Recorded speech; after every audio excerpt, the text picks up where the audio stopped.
the supply room moment that shook my marriage. The door to the supply room clicked shut behind us, sealing in the faint scent of paper, cardboard, and fresh coffee drifting from somewhere down the hall. His shoulder brushed mine. Light, almost accidental, but the warmth of it spread through me like a quiet confession I wasn't ready for. My back found the cool wall, a shiver racing up my spine from the sudden chill. His hand hovered near my waist, close enough that my skin began to anticipate the touch before it came. We didn't speak. The low hum of the fluorescent light above felt distant, like it belonged to another room entirely. The sound that filled the air instead was the uneven rhythm of our breathing, slowly finding each other's pace. When his fingertips skimmed the inside of my wrist, barely a whisper of contact. My pulse leapt so sharply, I thought he must hear it. The world tilted toward that single, fragile moment, and I couldn't remember how to stand still. Hi friends, if you're new here, welcome. If you've ever stumbled into a connection so unexpected, so undeniable, that it made you question everything you thought you knew about yourself, you're in the right place. Hit like, subscribe, and tell me in the comments if you've ever felt a spark you couldn't name until it was too late. This is my story. It started weeks before that night in the supply room. Back then, I was just Sarah Whitman, 39 years old, head of people culture at a mid-size outdoor gear company in Seattle. 11 years married to a man whose life was an endless shuffle of business trips, late-night emails, and polite check-ins. My days were stacked with back-to-back meetings, endless onboarding schedules, and the constant quiet pressure of being the one who held everyone else together. My nights were quieter still.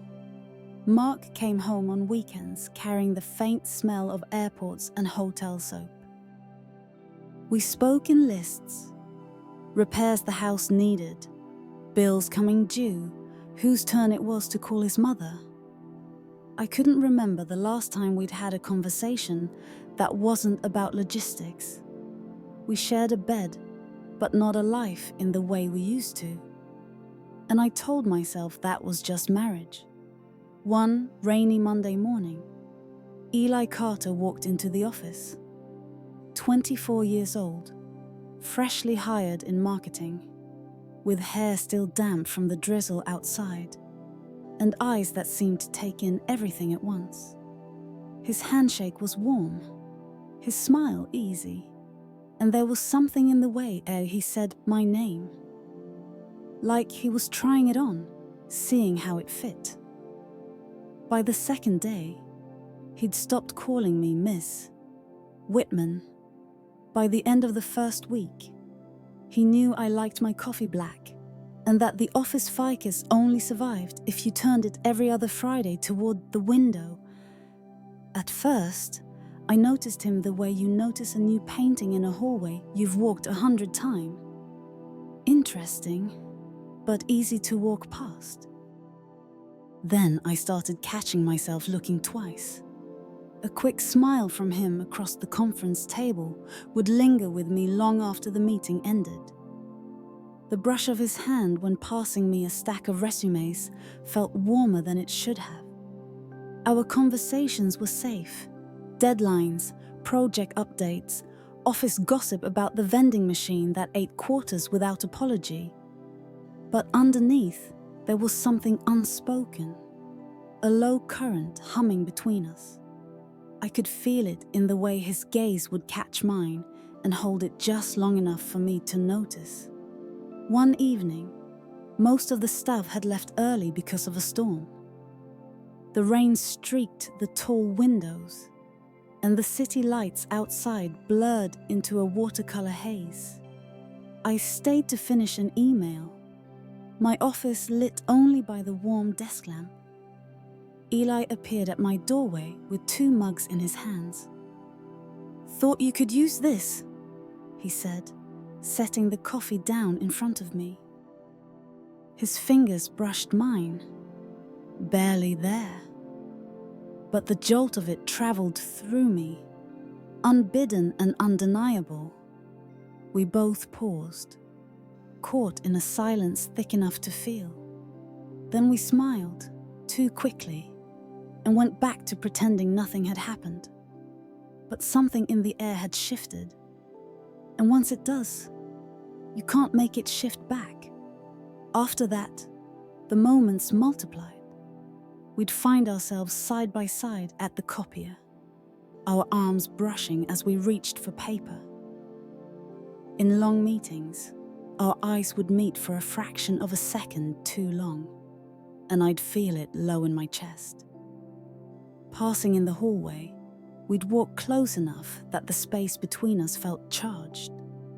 Even the office bathroom became a stage for coincidence.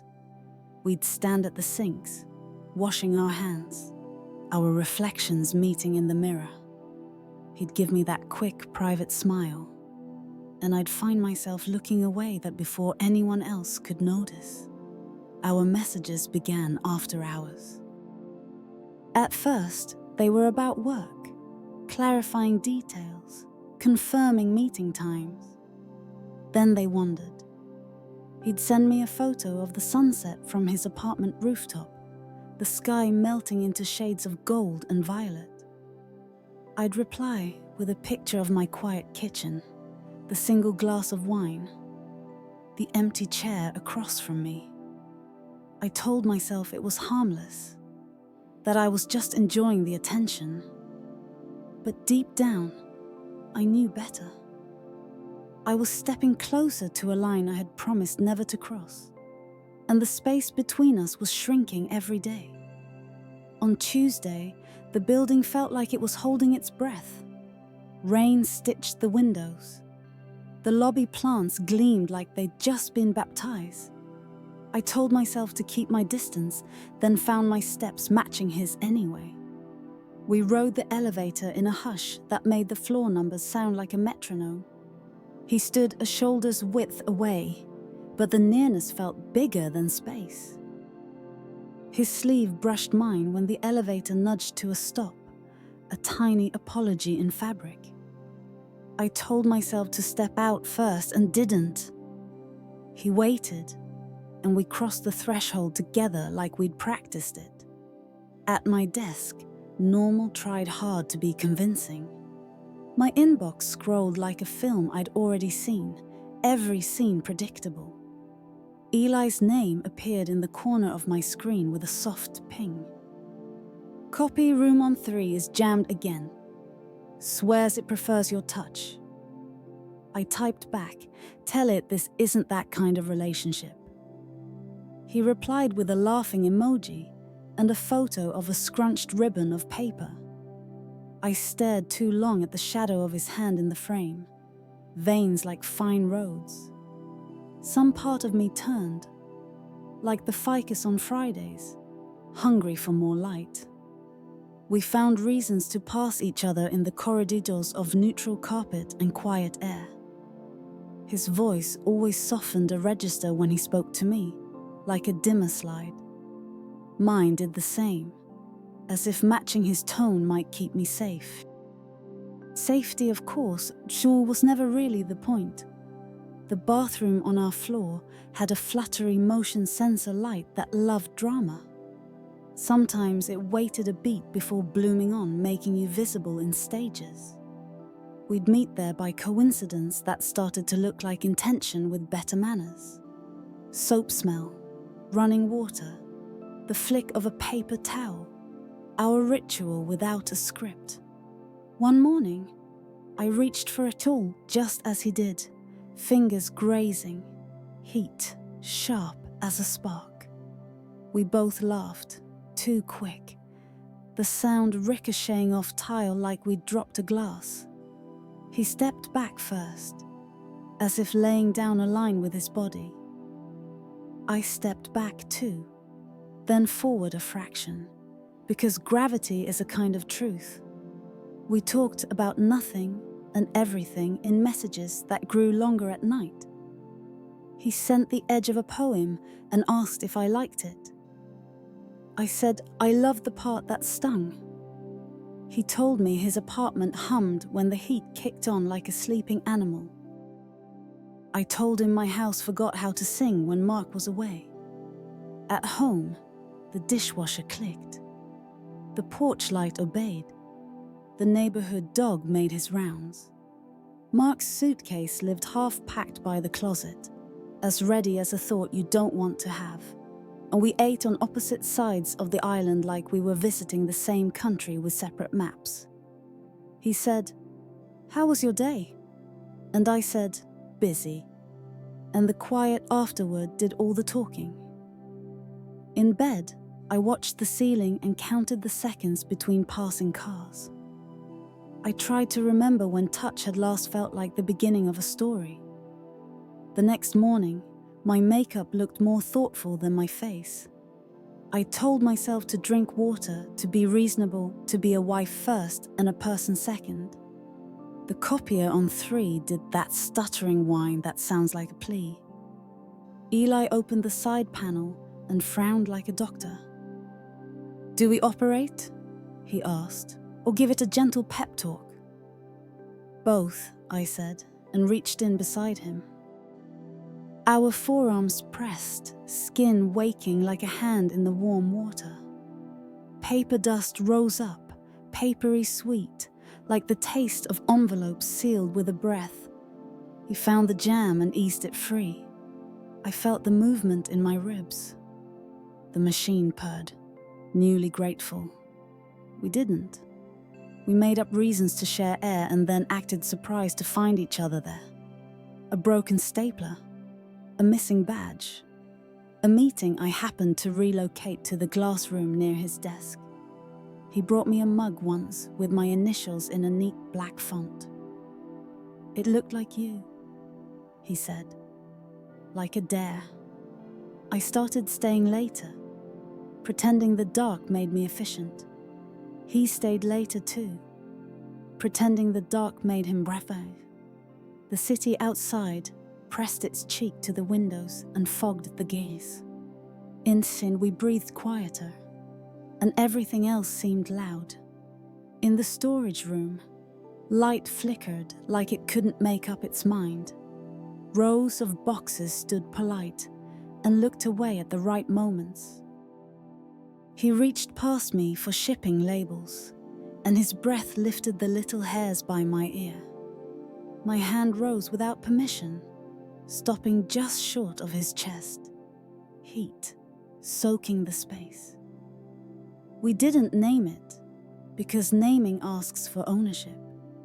We didn't plan it, because plans leave footprints.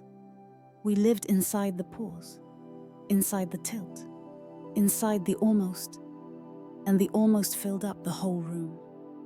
After, I walked back to my office with my pulse misbuttoned.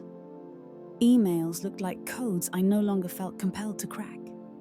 I stared at my reflection in the dark monitor and saw a woman both younger and older. Younger in the yes, older in the cost. Mark called from an airport that sounded like all the others. "Connections delayed," he said. "Eat without me." His voice was kind, familiar, far away. "I will," I said, and didn't mention I was full of something that wasn't food. Danny, my friend from accounting, brought a muffin and a raised eyebrow. "You're glowing," she said, "which is woman for something is different." "Got a good night's sleep," I lied, "which is woman for I don't want to bleed on your blouse." She smirked, then softened, then changed the subject to spreadsheets and mercy. The rumor arrived as rumors do, small, self-important, and convinced it was helpful. Camille from legal smiled with her eyes and said, "You and marketing's new comet seem coordinated." My throat did that shrinking trick. Strong cross-functional collaboration, I answered. And she laughed, like she hoped I was right. I took the stairs for a week, though I hate the way stairwells sound like the inside of a shell. Eli took the elevator and arrived places before I did, which felt metaphorical. We practiced distance like a duet. He'd lean left, I'd lean right, and the air sighed with relief. The relief never lasted long.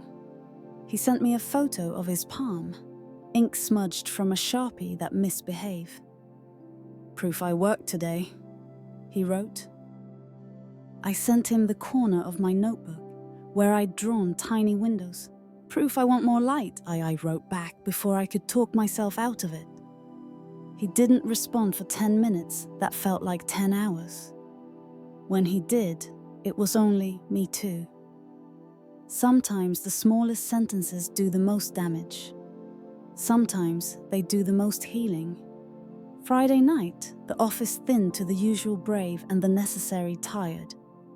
The janitor's vacuum hummed a low lullaby down the hall. I closed my laptop and didn't stand. He passed my door and didn't keep walking. We were 2 people in a building that forgot our names after 6. He leaned on the doorframe like a question mark that already knew the answer. "Do you have plans?" he asked, and the word plans wore too much cologne.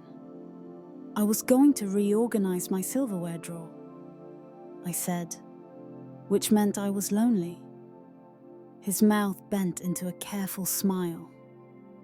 "Tragic," he said, and stepped inside the room the way you step into cold water. He kept his hands in his pockets and I kept mine wrapped around the back of my chair. "Tell me something you miss," he said. I could have said travel or dancing or the blueberry pie at the diner that closed. I said, being chosen without being useful. He nodded, like that was a language he understood better than English. "Me too," he whispered, the room rearranging itself around the words. We walked the length of the hallway slow, 2 shadows keeping company. At the corner, the exit sign flashed us in red, like we were guilty or alive or both. He didn't reach for me. I didn't reach for him. Sometimes restraint is the loudest touch. Over the weekend, Mark and I tried to be married like it was a sport with drills. We went to the farmer's market and bought peaches that bruised if you looked at them wrong. He carried the tote like it weighed more than fruit. We sat on the back steps and ate in silence, juice on our wrists. "How's work?" he asked kindly, as if kindness could fix the question. "Busy," I said. Because busy sounds like a plan. He nodded, and the nod felt like a period on a sentence I hadn't meant to end. When he kissed my cheek, it landed like a stamp on a letter that might never be mailed. Sunday night, the porch light clicked on by itself. I stood under it and practiced the face I'd wear Monday.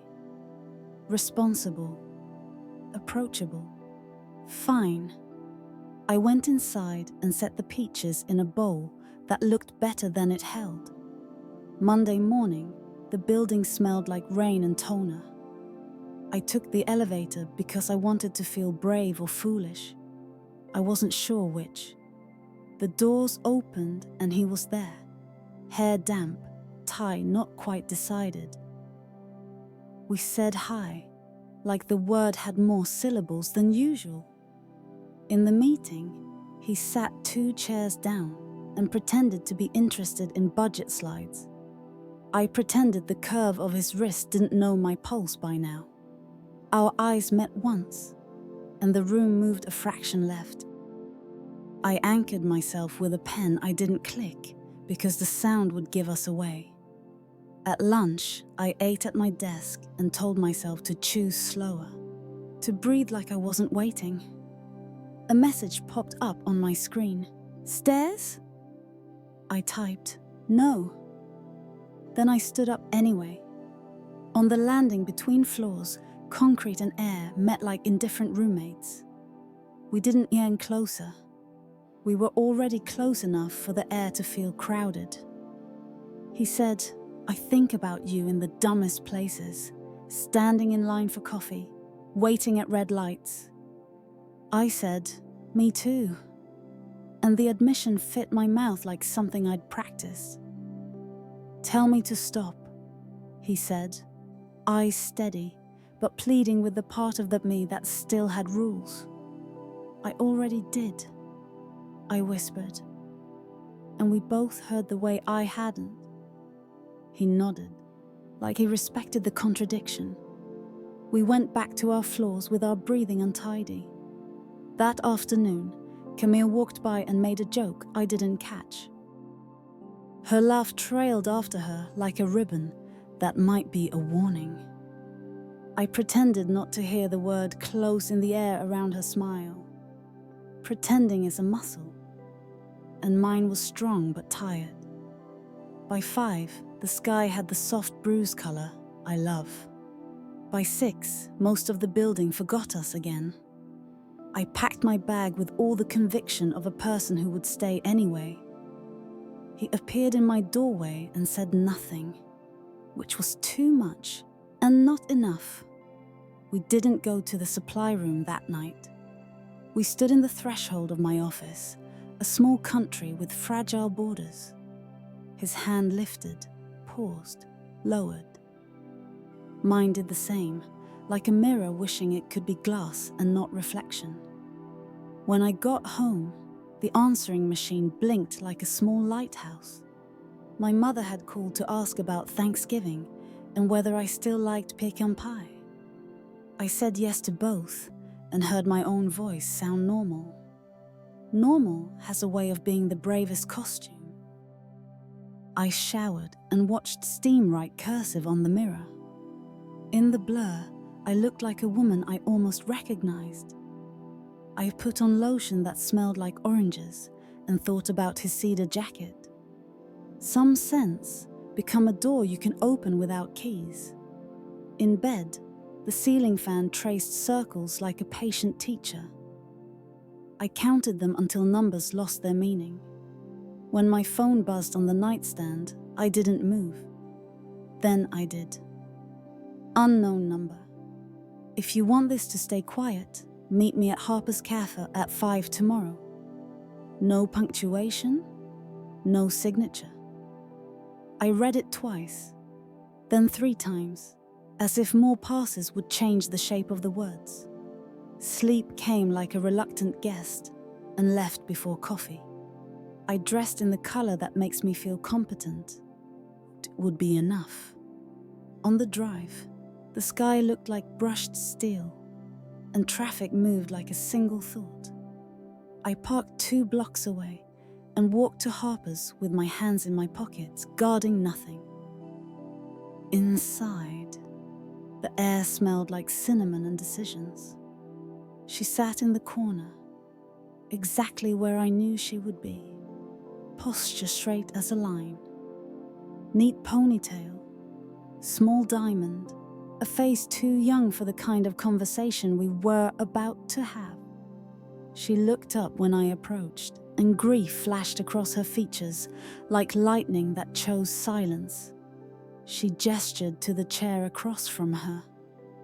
"I'm Ava," she said, voice even, like she'd practiced in the mirror this morning.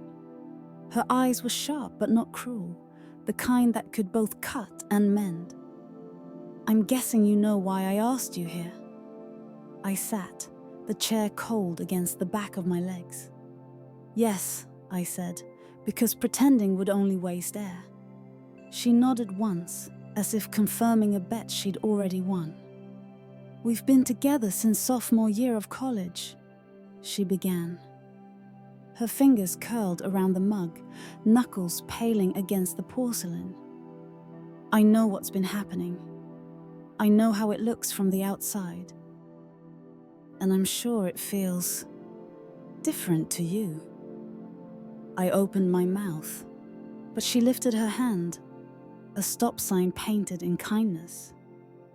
"I'm not here to argue," she said. "I'm here to ask you to stop." The words landed without accusation, but they still carried weight. "I don't want to ruin his job, or yours. I just want my life back, before it slides somewhere I can't reach." She swallowed, her throat tight, but her gaze never wavered. "I'm not asking because I think you're a villain. I'm asking because I think you know what it's like to lose something you love."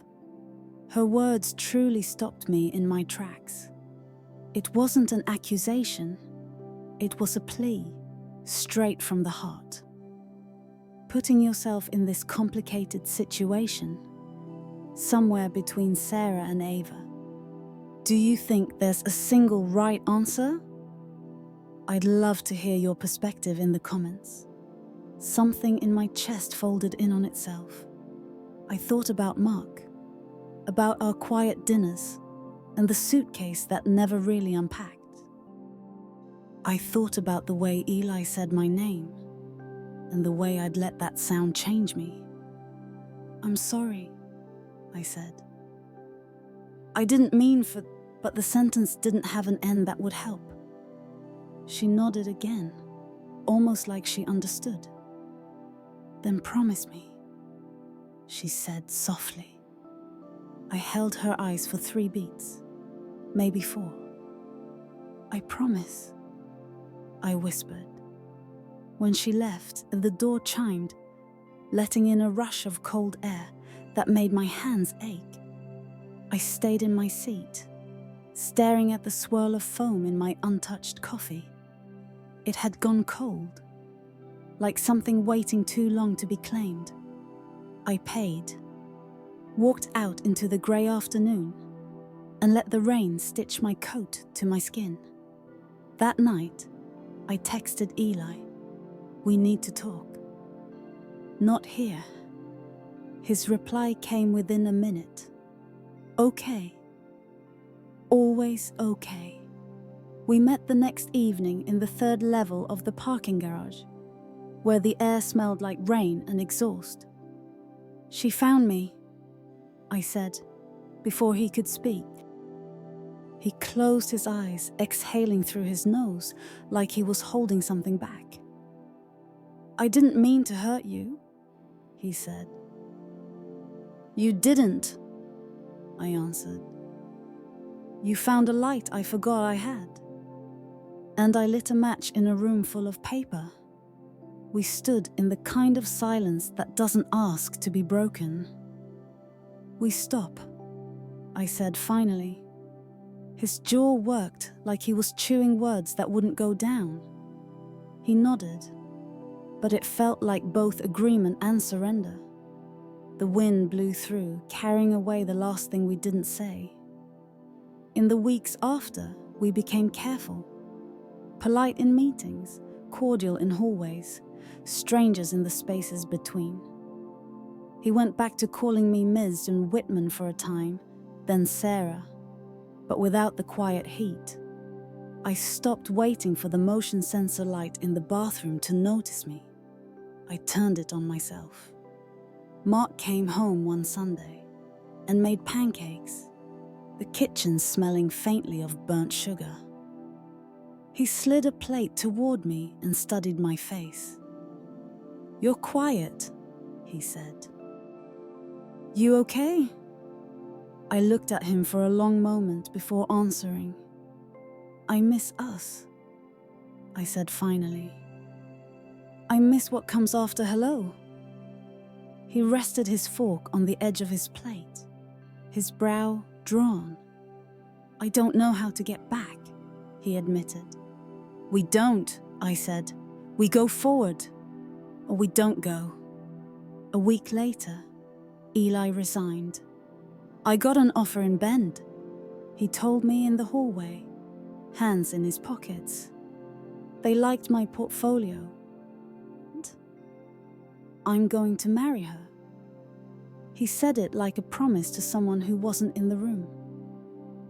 "I hope you do," I said, and meant it.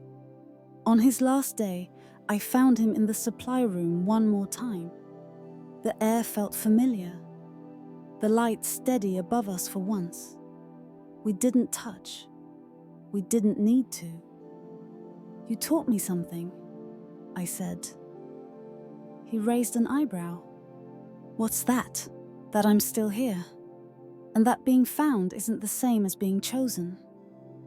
His mouth lifted in a small, sad smile. "You taught me that want without a plan is just weather," he said. I laughed quietly. "Write that on a poster." We stood for another beat, breathing the same air for maybe the last time. Then he left, and the door swung shut behind him with a soft, final click. Months passed. Mark and I didn't split, but we started over like people learning a second language. Some days we spoke it fluently. Other days we pointed at things and hoped the other understood. I began walking before sunrise, when the streets still belonged to the dark. I signed up for a pottery class with Danny, made bowls too uneven to hold anything but fruit. I bought a small lamp from my home office and turned it on without waiting for the room to decide I was worth the light. One afternoon, scrolling online, I saw a photo of Eli and Ava under a juniper tree. Her dress was simple, his smile was quiet, and they looked steady. I hoped they were happy. I closed the laptop, stepped out into the Seattle drizzle, and tilted my face up to the sky. The rain was cool, soft, and certain. Sometimes, the strongest thing you can do is choose yourself, even when it feels like loss. This journey of choosing myself again has been one of the hardest, but most worthwhile things I've ever done. It's not a straight path, and at times, it's incredibly lonely. If this story resonated with you, or if you're on a similar boat of finding your way back to the light, please hit subscribe.